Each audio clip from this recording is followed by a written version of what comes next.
And now to give you a rounded perspective on this, I'm joined by Mr. Prabhu Dayal, the former senior diplomat. Also, Akhilesh Suman stays with us for more on this. Going back to you, Akhilesh, when we look at the recent developments which are happening around the Strait of Hormuz and the recent steps taken by the US once again, seems like we are back to square one. However, Iran also continues to negotiate on the Strait of Hormuz fee pattern, monetizing it yet again, which looks like their only and sole aim. How do you look at the ongoing situation and the kind of steps that Iran is taking with the, considering the fact that what has happened with India and how India is responding to this ongoing development? Akhilesh.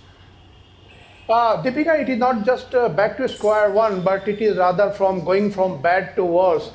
Because earlier, before February 28, Strait of Hormuz was open for all, international water was there, and then everyone was free to pass through international water without any coordination from any country. Then Iranian started imposing conditions and wanted that every ship passing through the Strait of Hormuz must be going in coordination with Iran. And in between, US and Iran started talking, and the Strait of Hormuz was open. But again, Iranians in between started attacking ships, and then it became a big provocation. And then US also has announced that it will be reimposing the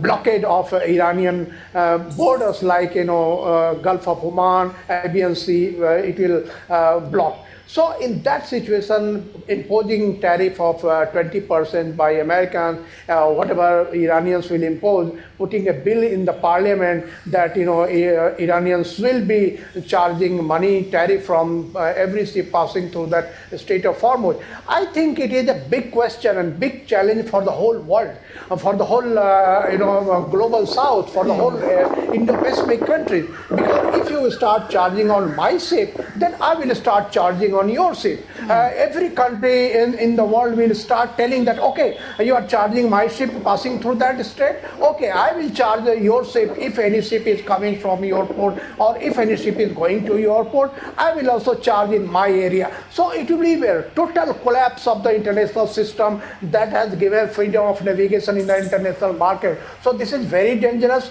that Iranians have put a bill inside its parliament announcing that they will charge, and then again the Donald Trump side that they will also charge 20% fee for protecting the ships going through the Strait of Hormuz. So I think it is becoming a very complicated, very difficult phase for the whole international navigation.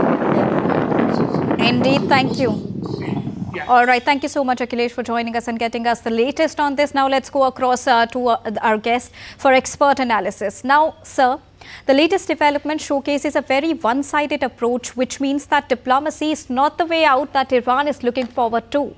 However, India has not only condemned such incident time and again, but also voiced its concerns at various platforms, including the recently concluded G7.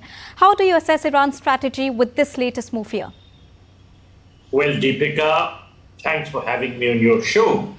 And before I answer your question, let me congratulate you on your excellent on-ground coverage during Prime Minister's visit to New Zealand. I listened to your coverage with great interest. Congratulations. Now to come down to your question. Sir. India has expressed its concern regarding the ongoing developments in the Middle East, because whatever is happening is affecting not just India, but perhaps most of the countries of the world. The ceasefire has collapsed, and the Strait of Hormuz is facing an intense geopolitical standoff following a return to active conflict between the United States and Iran. Now, both nations are locked in a severe military and diplomatic escalation over the management, sovereignty, and passage rights of the Strait of Hormuz. Now, Iran said it would levy tolls, and now President Trump has said that the US will become the guardian of the strait, and he announced plans to levy a 20% toll. So this is totally unfair. The Strait of Hormuz was a free waterway and that is as should be according to international law. But now both Iran and the United States want to levy tolls because of this horrendous conflict situation which has arisen not because of any other country, but because of the conflict which these two principal countries have engaged in. It is really their fault, and they want to punish everybody else by charging tolls. Now, let me state that India has all along said that we are in favor of a diplomatic resolution of the conflict. India has always said that this is not an era of war. But, the problem is that the most important factor which should play a role in resolving the crisis is the United Nations. But the United Nations appears to be just powerless. Of course, India is not a permanent member. In fact, India is not even a member of the Security Council. But the horrible situation really brings out the fact that countries which can play a role in ending this conflict, countries like India, should be permanent members, and therefore the United Nations Security Council should be reformed. Now, this crisis heavily threatens India's interests. It creates, firstly, risk for 9.5 million Indian expatriates in the Gulf, and also drives up the import costs with crude oil prices rising over, $95 per barrel, and there are chances they would go up even more. So what is happening is that the vital shipping routes passing through the Strait of Hormuz, where nearly 50% of India's crude originates, are being endangered because of the conflict. And the breaking out of hostilities, again, is something that concerns India very greatly. And will such approaches help Iran to reach a peace deal? Doesn't seem so, because now the strikes are also continuing from both the sides, and now what recently happened and what India has condemned seems to be coming out of nowhere. Iran is a divided house, very clearly. On the one hand, the civilian authorities favor an outreach towards a settlement. And Foreign Minister Araqchi has been making efforts in that direction. But the IRGC, or the Iranian Revolutionary Guard Corps, is totally opposed to the idea of a settlement. And the IRGC wants to prolong the hostilities because it feels that it has put the United States under pressure, and it also feels that this is the best opportunity it has for increasing pressure on the United States. So the IRGC doesn't seem to be in any mood whatsoever to compromise. And on the other hand, President Trump has also said that the ceasefire is over and that he would be resuming hostilities and he would be bombing Iran in every manner possible. In fact, the United States has bombed Iran for 3 consecutive nights and has inflicted considerable damage. At the same time, Iran is bombing US bases in the Gulf countries, in the Gulf Arab countries, such as Bahrain and Kuwait. There are chances of this sort of attacking policy on the part of Iran escalating. So one doesn't really know in which direction the present conflict is headed. However, there are concerns which are shared with a whole host of countries and with which India has had the opportunity to share these concerns. And I think everybody wants an end to the war. But the problem is that the 2 main parties, the United States and Iran, are now hell-bent on escalation. So one is extremely concerned in the direction in which things are shaping up. India has once again said that it urges for de-escalation of the ongoing situation and dialogue and diplomacy is the only way forward. And once again, the same statement was repeated at the G7 summit as well, where Prime Minister Narendra Modi to Donald Trump clearly said that safety and navigation is very much important for the entire world and for Indians as well. It goes the same for Indian seafarers as well.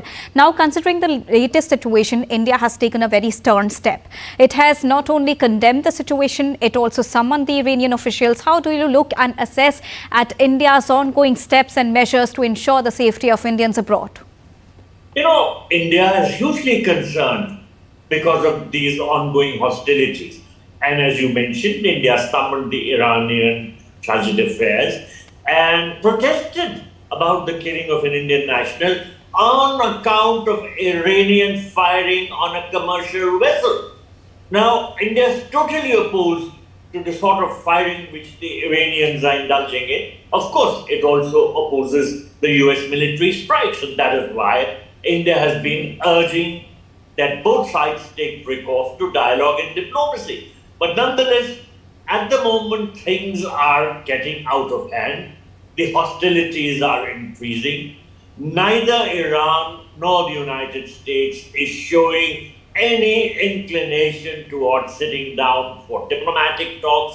Now, if we can build pressure, if a whole host of countries can somehow build diplomatic pressure through back-channel diplomacy and try and ensure that Iran and the United States resume the dialogue and once again make a settlement towards having, say, a 60-day ceasefire and ironing out the differences, then perhaps there is some hope. But at the moment, both sides appear to be hell-bent on escalation, and that is indeed very, very worrisome. But considering all the recent, incidents which are continuously happening, do you think Iran is doing all of this just to monetize the Strait of Hormuz? Because also recovery of the damage that has been caused due to the ongoing war also remains the key agenda of Iran here. You know, in the memorandum of understanding that had been concluded, there was a mention of the United States helping with the reconstruction projects and raising $350 billion, while saying that the United States will not be contributing even a cent. Now, he had put out some feelers to private companies, and there were some reports that some of these companies were responding positively. But nonetheless, there was nothing very concrete that was emerging. And certainly the Iranians are very concerned about the sort of damage that has been inflicted on them. They want to somehow muster up the resources which will enable them to rebuild. So there are all kinds of games which are going on. And Iran's strategy of levying the tolls and President Trump's counter strategy of also charging 20% tolls, these are factors which are going to be big stumbling blocks for commercial activities taking place through the Strait of Hormuz. And because India is a country which stands to lose a lot by any such impediment that has been created in the Strait of Hormuz, we are concerned. We are trying to explain to both sides that these restrictions, such as the tolls which they are threatening to impose, these are against international law. These are against global interests, and they should not be levying such things. Indeed, and IRGC should also aim to not become the national security threat for other countries as well. Thank you so much, Ambassador Prabhu Dayal, for joining us and giving us a rounded perspective on the latest incident and India's statement on the recent killing.